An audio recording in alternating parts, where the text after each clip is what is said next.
au plan professionnel man jàpp naa ne c'est quelqu'un qui est très professionnel. Et am na nu mu doon demee li nga xam ne def na ko du ko def. maintenant ce qui s'est passé à la RFM. waaw ñu ñëw foofu moom ñu jeexalee foofu. foofu xam la. le cas Babacar Fall foofu c'est du je m'en fichisme pour simplement. c'est-à-dire pourquoi. parce que la veille gis nga ce qui est arrivé. Babacar dit qu'il n'a aucun regret. waaw mais doon lu ñuy defaat mu defaat. waaw liggéeyam la doon def. waaw mais il n'a qu'à le refaire c'est tout su fekkee moom jàpp na ne liggéeyam la donc il n'a qu'à le refaire mais xam nga aussi li ci gën a métti mooy. ñi koy def boo leen ne ci jàpp. ñu taxaw ne dama ñu génne ay feebar. ah déet foofu dama fay def taxaw seetlu. balaa ma lay bàyyi nga yeggali. parce que quotidien Yoor-Yoor à travers seen page Facebook. da ngeen joxe xibaar. ci mbirum Babacar Fall. Babacar Fall relâché après une crise médicale. Après avoir été arrêté suite à son interview avec Madiambal Diagne, actuellement en fuite, Babacar Fall a été hospitalisé après avoir subi une crise selon les informations disponibles au moment de la rédaction de cet article. Il va être libéré après examen médical. Il a été constaté que son état de santé grave était incompatible avec une détention. Sa libération pour raison médicale est donc imminente. Après, par la suite, ñu libéré ko mais son camp, muy moom mi ay avocat ils ont maanaam fait un démenti formel ne dara dalu ko loolu journal Yoor-Yoor wax amul sëñ Saliou. waaw su leen xam nga ñun ñoo ko bind. waaw allez-y waaw. man je persiste et je signe que moom il a fait une crise médicale et il a été libéré sur avis médical. sëñ Saliou vous persistez et vous signez. j'ai dit. li ma wax ni dama ne xool. waaw. Sénégal 7 laay waxee. allez-y. li ma wax. waaw avocat yi nga xam ñooy avocat Babacar Fall. su ngeen ma weddee. déposer leen plainte pour diffusion de fausses nouvelles. waaw loolu de leer na. man Serigne Saliou Gueye maa wax loolu. déposer leen plainte Yoor-Yoor pour diffusion de fausses nouvelles. Il a été libéré sur avis médical. nous on a nos sources mais am na loo xam ne ni secret médical la duñ ko teg fii ci penc mi. mais lañ wax. dañ ko teg fu leer te am na loo xam ne nii c'est de l'ingratitude. un professeur de médecine mënul taxaw xool la def li muy def ba pare wax li muy wax de wax conclusion sur ça autorité judiciaire yi sukkandiku bàyyi la nga bëgg a taxaw publiquement bëgg a weddi loolu da ngay doyadil sax ki nga xamante mais la est-ce qu'il y a de la honte pour dire que dama feebar y a pas de la honte tax na dama feebar ñu bàyyi ma mais la preuve avant ñuy commencer xam nga moo tax avocats yi aussi ñoom ils ne sont pas cohérents biñ ko jàppee tout juste y a un de ses avocats moo njëkk a génn mu ne Babacar Fall daf feebar un de ses avocats moo ko njëkk a wax peut-être que les gens pouvaient ne pas le prendre au sérieux peut-être dañ ne non daf ko bëgg a wutal porte de sortie mais ñun après avant ñu koy libérer parce que la preuve ba ma ko bindee après quelques minutes après mu génn. waaw xam nga yaa Moussa man nag gis nga du ma kafantu ci wér-gu-yaramu nit. parce que c'est très sensible. ñu ko ci yow sax. xam nga man mënuma taxaw ne nit dañ koy libérer. parce que dafa wéri di nangam ak nangam. warul loolu man sama éthique mayuma ko sama éthique mayuma loolu. mais bu ñu demee une information aussi sensible nga bind ko nga wax ko mais c'est parce que am nga foo ko teg man li ma bind yëpp dama am fu moo ko teg fu wóor.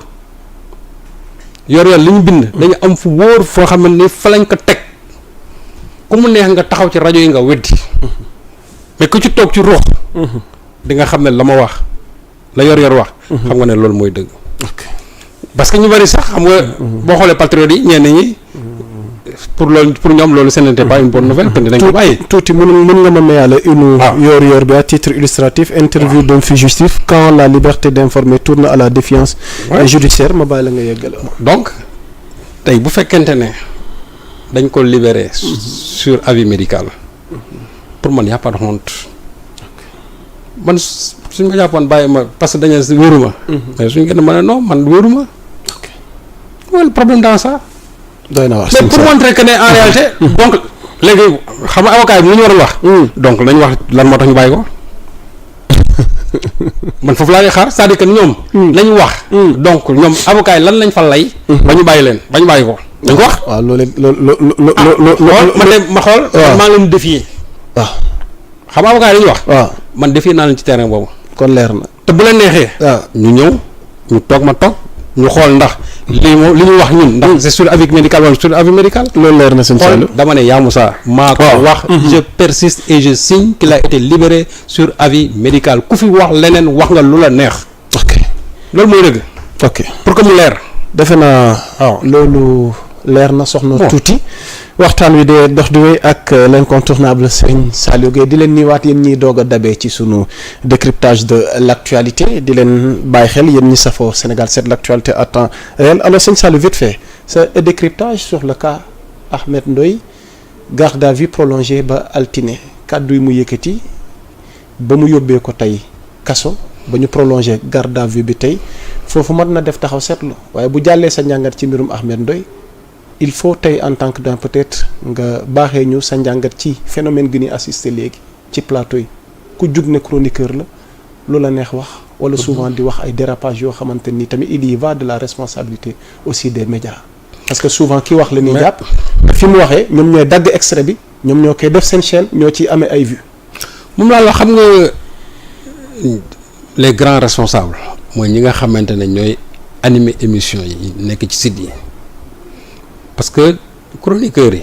ñoom ñoo leen di indi ci émission yi ñoo leen di waxloo ñoo leen di déglu ba parte duñ leen dagg donc tey nee naa leen ñiy animé émission yi moo tax souvent man loolu et puis il faut qu'on revoie la législation su fekkante ne loolu ce n'est pas encore en vigueur ñi nga xam ne dañuy animé émission yi ñooñu toog di wax di saaga te kenn leen dagg les premiers responsables ce sont les animateurs de ces émissions ñooñu la ñu war a njëkk. mais code bi loolu la on l'applique. moom laa la wax donc pourquoi code bi nee na fautif bi c'est l'organe. waaw mais pourquoi nag dans ce cas de figure chaque fois c'est le chroniqueur qui est interpellé c'est-à-dire que l'organe doit être interpellé.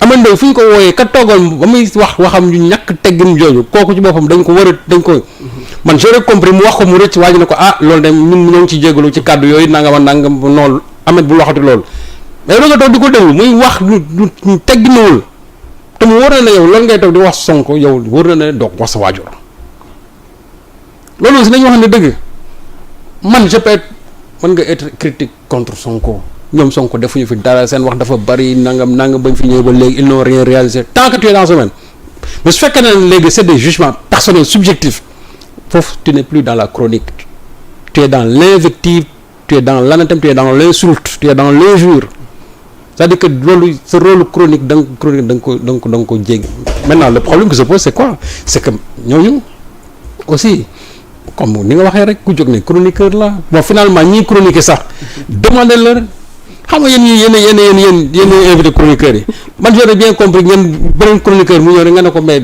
dama bëgg nga expliquer ma lan mooy chroniqueur très souvent xam nga man damaa doon seen bi ñuy wax chroniqueur man leen non moi je suis pas un chroniqueur je suis un éditorialiste parce que je donne mon opinion par rapport à l'actualité qui est en train de se passer donc moi je suis un éditorialiste mais koo ci ne tey wax ma lan mooy chroniqueur ñoom jàpp nañu rek toogal ñu wax benn kii nga dal ci nguur gi et cetera saaga ñoom Sonko ñoom Diomaye et puis ñu ne là tu fais de la chronique non tu n'es pas dans la chronique parce que Ahmed Ndoye quand je l'ai entendu dire en tout cas ci ce que j'ai lu dans la presse bu ne non il ne s'adresse pas xam nga porte de sortie il ne s'adresse pas au premier ministre il s'adressait au chef de parti. il s'adresse au chef de parti. waaw mais donc mais le chef de parti ñun le chef de parti di dénkuñu ko liggéey boobu parce que moom da ne yow ñu dénk la liggéey mais c'est pas le chef de parti lañ dénk liggéey. c'est le PM moom le président de la République dénk liggéey. exactement parce que nan la yow dañ la dénk liggéey nga ne woy man damay sonn damay liggéey